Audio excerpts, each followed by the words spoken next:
जय जिनेंद्र।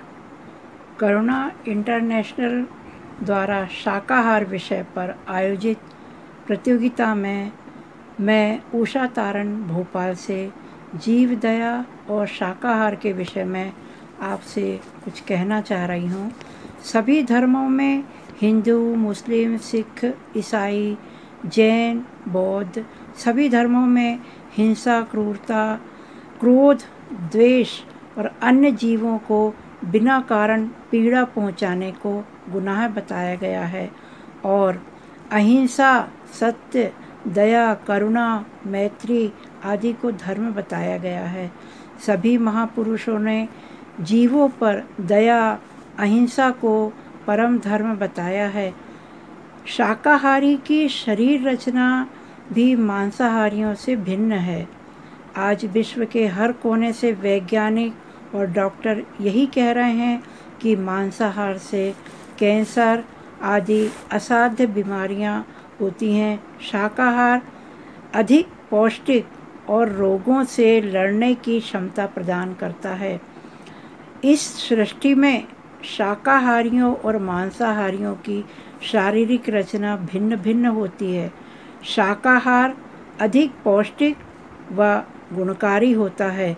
कई भ्रांतियां हैं कि शाकाहार से अधिक प्रोटीन और शक्तिवर्धक आहार प्राप्त नहीं होते हैं, लेकिन मैं आपसे कहना चाह रही हूँ और कई शोधकर्ताओं ने ये सिद्ध किया है कि शाकाहार से उच्च कोटि के प्रोटीन प्राप्त होते हैं।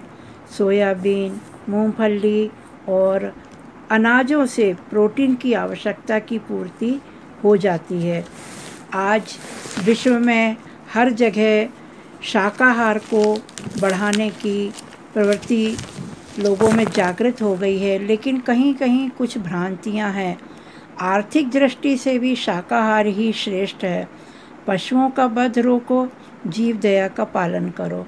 पशुओं से प्राप्त पदार्थों जैसे गोबर की खाद से जमीन की उर्वरक शक्ति बढ़ती है।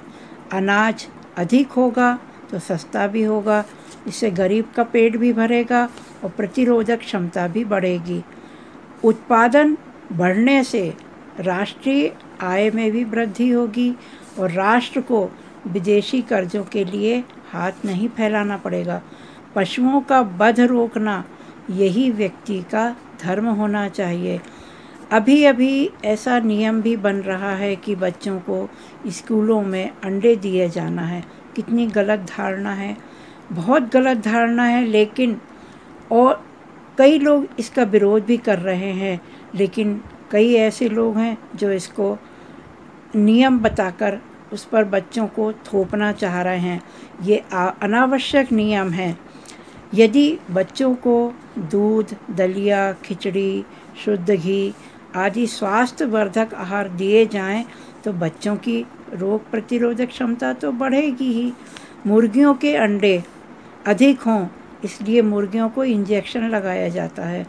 ये गलत तरीका है। इसके बजाय खेतों में अनाज अधिक उगाया जाए। पशुओं पर दया, करुणा और प्रेम की भावना होना चाहिए, तभी राष्ट्र उन्नति करेगा। यही कहकर मैं विराम लेती हूँ। मैं उषा तारण भोपाल से। धन्यवाद।